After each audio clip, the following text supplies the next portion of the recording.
तो नमस्कार विद्यार्थी मित्रों, पानी के प्राप्ति स्थान हम देख रहे थे।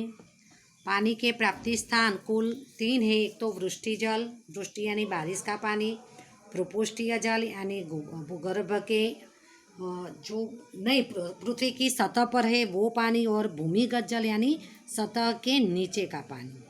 तो ये तीनों प्रकारों की हम चर्चा करेंगे। वृष्टि जल यानी पृथ्वी पर जल संसाधन का मूल स्रोत। वृष्टि याद रखना, खाली जगह एमसीक्यूज में आ सकता है कि पानी का मूल स्रोत कौन सा है। तो वृष्टि यानी बारिश, बरसात।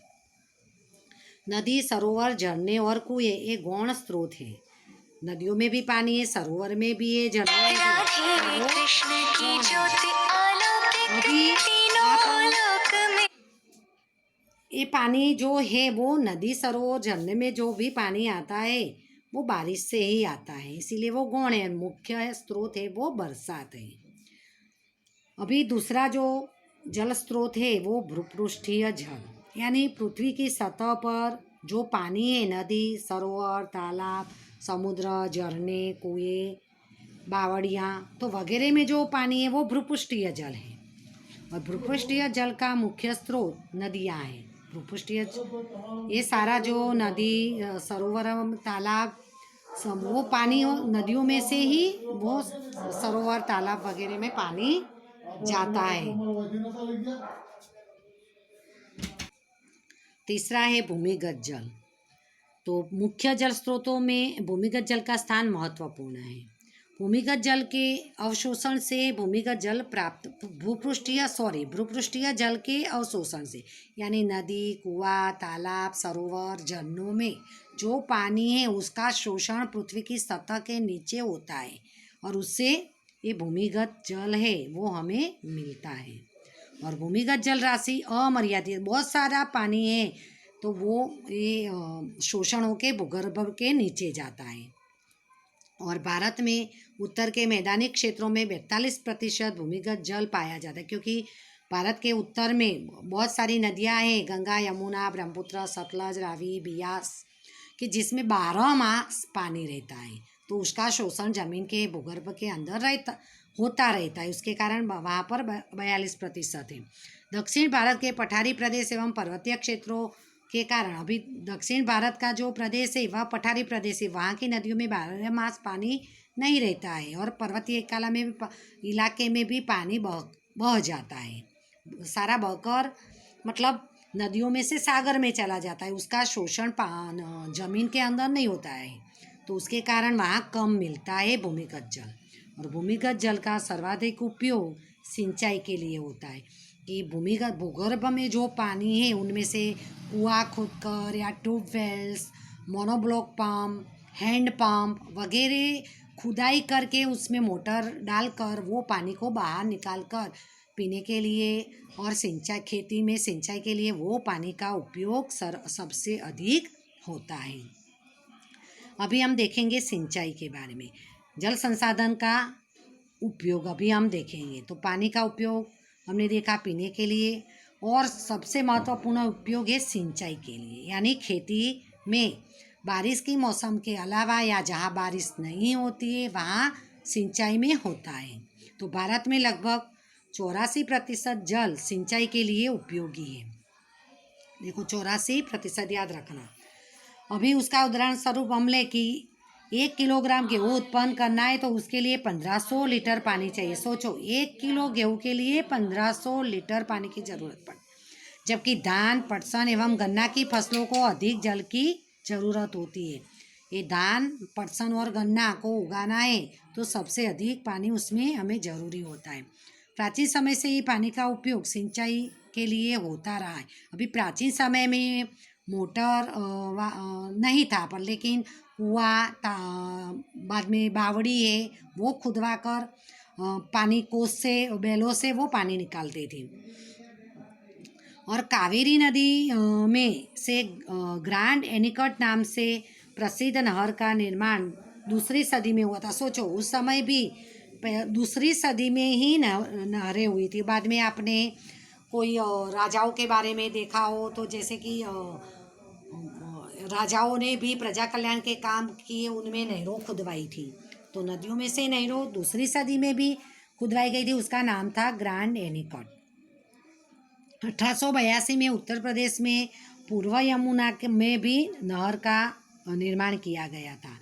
यमुना नदी में भी से भी नहर 1882 में सोचो, तभी विज्ञान साइंस ने इतनी प्रगति नहीं की थी, फिर भी प्राचीन समय से हमारे देश में नहरों से भी सिंचाई होती रही है।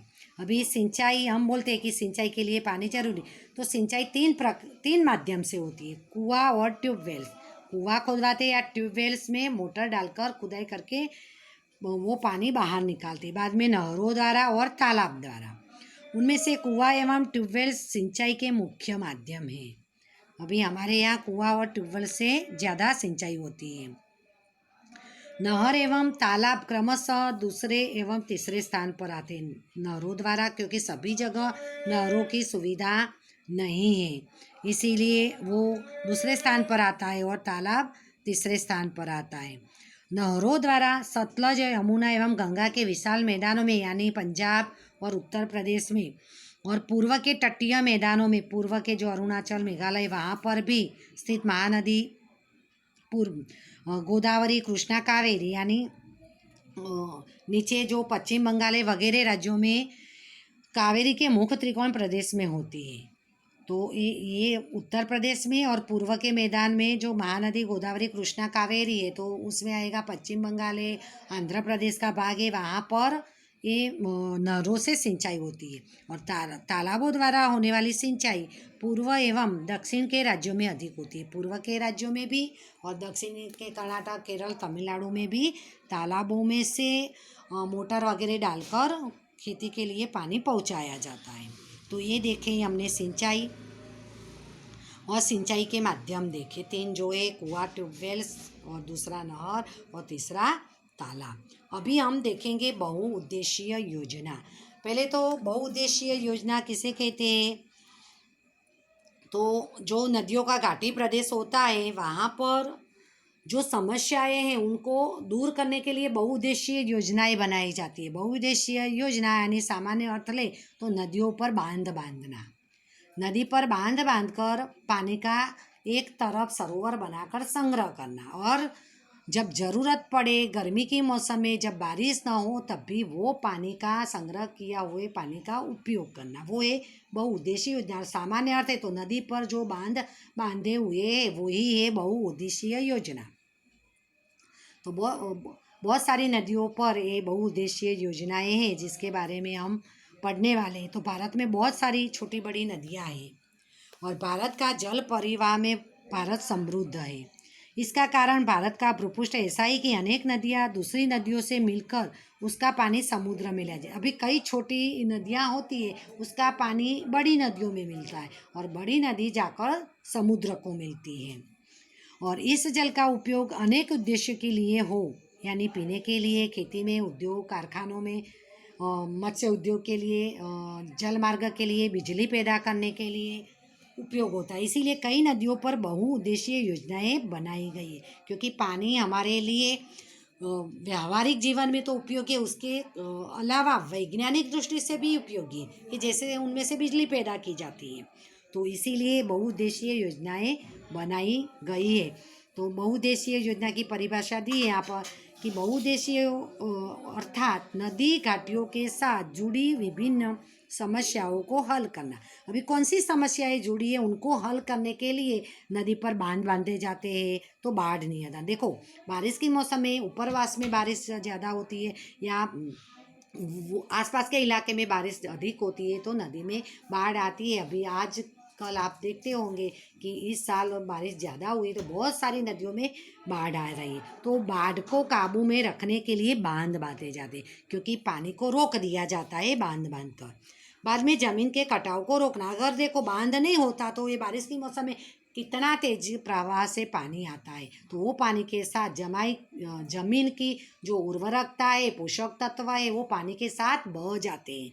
तो उनको भी अगर हमने बांध बांधे तो पानी को रोक दिया जाता है और उसका प्रवाह धीमा कर दिया जाता है, तो ज़मीन के कटाव को रोक सकते हैं। सिंचाई एवं पेयजल, तो नदी पर बांध बांध कर जो बड़ा सरोवर बनता है उनमें बहुत सारा पानी संग्रह होता है, तो उसको हम बारिश के मौसम के अलावा गर्मी के मौसम में पीने के लिए, सिंचाई के लिए उसका उपयोग कर सकते। उद्योगों में भी उस पानी का उपयोग कर सकते।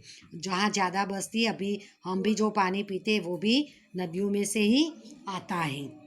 बाद में बिजली पानी में आप सरदार सरोवर देखा हो तो जो पानी बांध बांधा है उससे जो प्रवाह नीचे गिरता है उनमें नीचे टरबाइन रखे जाते हैं। अगर जो पिकनिक में आए थे पर हम वहाँ तक नहीं गए थे, नहीं तो आपको दिखाते कि वो टरबाइन में से बिजली